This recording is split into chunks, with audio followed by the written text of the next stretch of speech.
మీ మగాళ్ళు ముసలోళ్ళైనా మీరు ఈ వయసులో కూడా పిట్టలాడుతున్నారే. చర్చలకని పిలిస్తే వచ్చాం. మర్యాదగా మాట్లాడండి. దీనికి మర్యాద సరిపోలేదన్నా.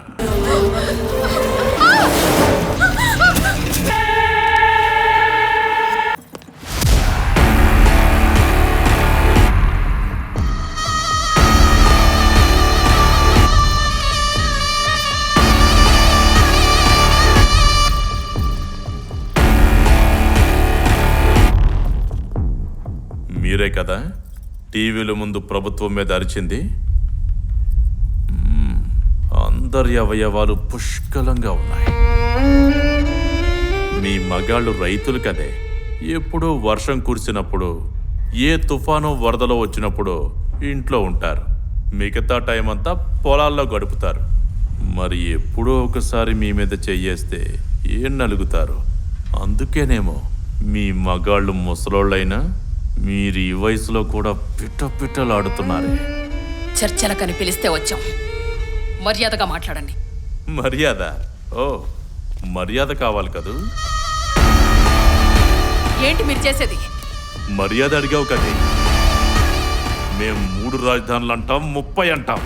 మా ప్రభుత్వ తీర్మానాలకి అనాలే కానీ ఉద్యమాలు చెయ్యకూడదు.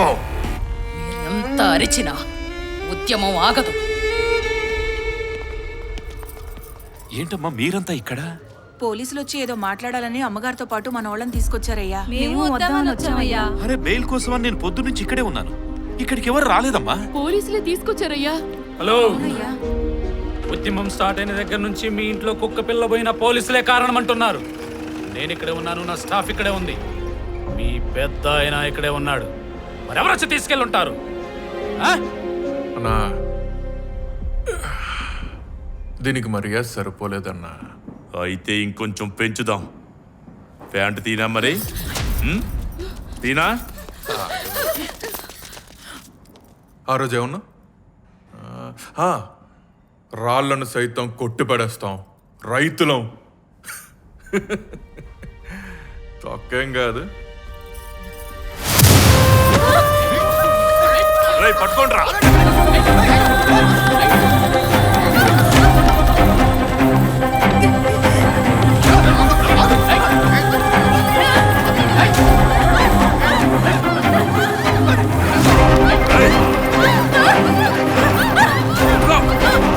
మన వాళ్ళు స్టేషన్ లో లేరంట. వచ్చిన వాళ్ళు అసలు పోలీసులే కాదంట. మరి వచ్చిన వాళ్ళెవరు? మన వాళ్ళు ఏమైనట్టు?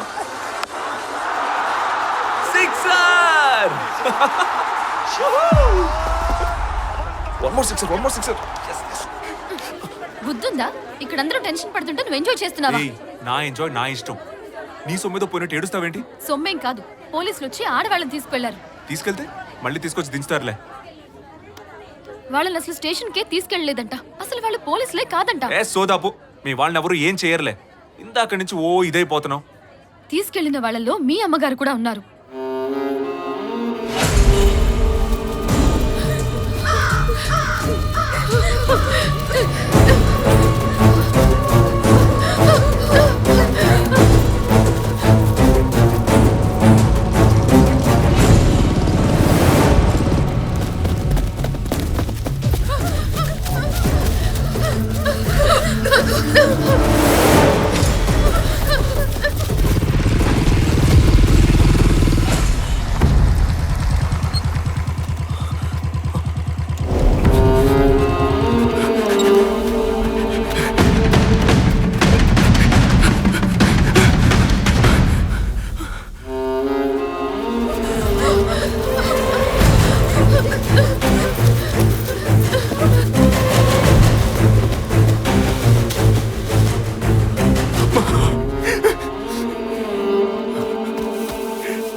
ఇవి డమ్మీ బుల్లెట్స్, వీళ్ళు డమ్మీ పోలీసులు. ఇంతటితో ఉద్యమం ఆపకపోతే పోలీసు వాళ్ళు డమ్మీగానే ఉంటారు, కానీ బుల్లెట్స్ మాత్రం ఒరిజినల్ అవుతాయి. ఇప్పటి నుంచి ఈ ఉద్యమం ఆపేయాలి. వినకుంటే ఈసారి నా మర్యాదని పీక్ స్టేజ్ లో చూస్తారు. లంచం ఉండలారా.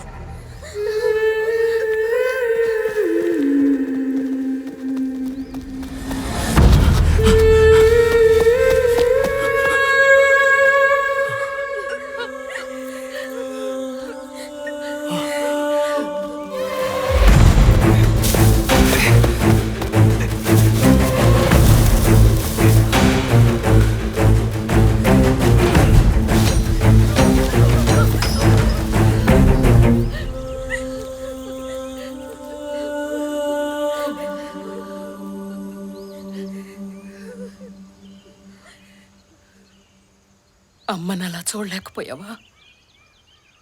వాళ్ళు వ్యవస్థని చేసింది నీ తల్లిని కాదు, మన రాజధానిని. అమ్మెప్పుడూ ఉన్నతంగా ఉండాలి. అలా ఉంచడం బిడ్డలుగా మన బాధ్యత. అమ్మ రుణం తీర్చుకునే అవకాశం వచ్చిన ప్రతిసారి బిడ్డలు ముందుండాలి. ఆ అమ్మ కోసం ఈ అమ్మ చెప్పేది విను. ఇక నుంచి నీ పిలుపైన అరుపైన అమ్మ అని కాదు, అమరావతి.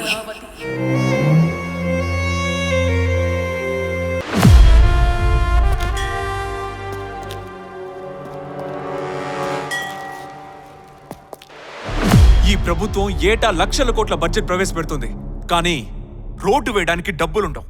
రోడ్డు ఎక్కిన యువత ఉపాధికి డబ్బులుండవు. ఉచిత విద్యకుండవు, కనీస వైద్యానికి ఉండవు, ప్రాజెక్టులకు ఉండవు, పంటలు కొనడానికి ఉండవు, వీధి దీపాలకు ఉండవు, వీధుల్లో పేరుకుపోయిన చెత్తను తీయడానికి ఉండవు. చివరికి 1వ తేదీన ఇవ్వాల్సిన ఉద్యోగుల జీతాలకి అస్సలుండవు.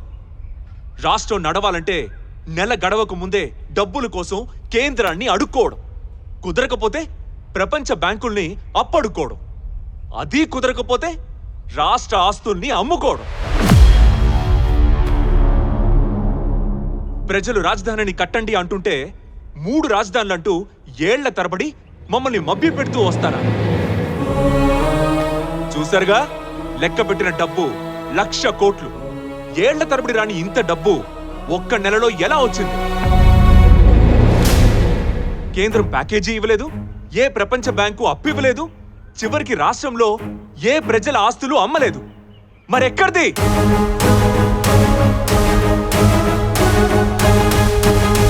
ప్రజాస్వామ్యంలో ప్రజల్ని కొనుక్కోవడానికి పార్టీలన్నిటి తరపున ఈ రాజకీయ నాయకులు పోటీపడి పంచిన డబ్బు ఒక్కో ఓటుకి 25,000.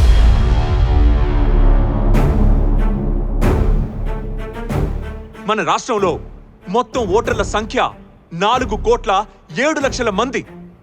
ఓటున్న ప్రతి ఆడపడుచు, ప్రతి విద్యార్థి, ప్రతి ఉపాధ్యాయుడు, ప్రతి ఉద్యోగి, ప్రతి నిరుద్యోగి, ప్రతి రైతు, ప్రతి వ్యాపారి, ప్రతి కార్మికుడు, ప్రతి కూలి వాళ్ళిచ్చే బీరు బిర్యానీ మర్చిపోయి కులం మతం వదిలేసి మన రాష్ట్రమే మన కులం, మన రాజధానే మన మతం,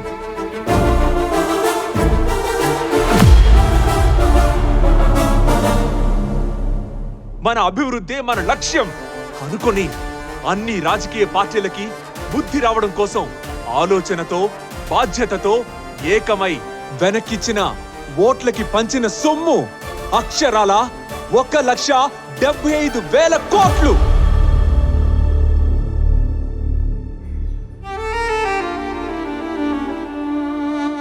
పూట గడవని పేదవాడు కూడా పంచిన డబ్బుని తిరిగి ఎలా ఇచ్చాడనుకుంటున్నారా? తన పేదరికం రాష్ట్రానికి రాకూడదని, ఇల్లు లేని తనలా రాష్ట్రం రాజధాని లేకుండా ఉండకూడదని నిజాయితీగా తన ఓటుకిచ్చిన నోట్లని తిరిగిచ్చేశాడు. ఇక ఈ రాష్ట్ర రాజధానిని ఏ రాజకీయ పార్టీ నిర్మించాల్సిన అవసరం లేదు. ప్రజా రాజధాని అని ఆ రోజు ఈ పార్టీలే పేరు పెట్టాయి. ఇప్పుడు ఆ ప్రజా రాజధానిని ప్రజలమే నిర్మించుకుంటాం, ఈ మా ప్రజా ధనంతో.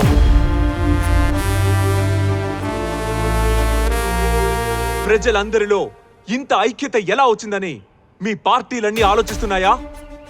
ఏ ప్రచార సాధనాలు అందుబాటులో లేనప్పుడే కోట్ల మంది భారతీయులు ఏకమై బ్రిటిష్ సామ్రాజ్యాన్ని తరివి కొట్టగలిగినప్పుడు, ఇన్ని ప్రచార మాధ్యమాలు చేతిలో ఉండగా ప్రజలంతా ఏకమై మీ పార్టీల అవినీతిని నిరూపించడం క్షణాల్లో పని. మీరు ప్రజా వేదికల్ని కూల్చగలరేమో కానీ మా ప్రజా ఐక్యతని కూల్చలేరు. అన్యాయమే మీ చట్టమైనప్పుడు ఎదిరించడమే మా బాధ్యత. అభ్యర్థి ఏ పార్టీ వాడని కాదు, ఇప్పటిదాకా ఏం చేశాడో చూస్తాం. వాడు పెట్టుకునే టోపీ కాదు, ప్రజలకు వాడు పెట్టిన టోపీ చూస్తాం.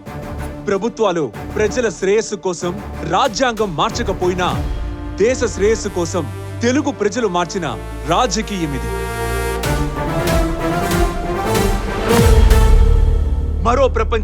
మరో ప్రపంచం పిలిచింది అన్న మహాకవి మాటల్ని నిజం చేస్తూ తెలుగు ప్రజలు సృష్టించిన మరో ప్రపంచనం ఇది. 75 ఏళ్ల స్వతంత్ర భారత చరిత్రలో ప్రజలు పలికిన ఒక కొత్త నాంది. 6 కోట్ల ఆంధ్రుల గుండె చప్పుడు. జై అమరావతి! జై అమరావతి! జై